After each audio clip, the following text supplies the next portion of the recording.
Nëse ju dridhen duart, dëgjojeni urgjent këtë lajm. Tendosja nervore ose stresi është shkaku kryesor i dridhjes së papritur të duarve ose të këmbëve. Nëse doni të eliminoni një shkak të tillë, është e rëndësishme të mos lejoni që t'ju kaplojë stresi, sepse baza nervore është shkaku i shumë sëmundjeve, duke përfshirë këtu edhe dridhjen e duarve.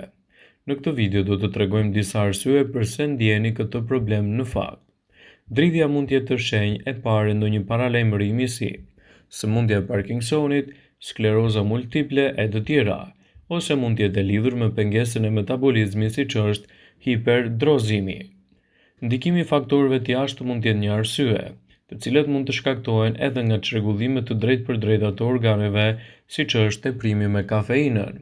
Faktori i trashëgimisë gjithashtu mund të jetë i sëmundjeve nervore. Dridhja mund të jetë e lidhur edhe me karakterin për shkak të emocioneve.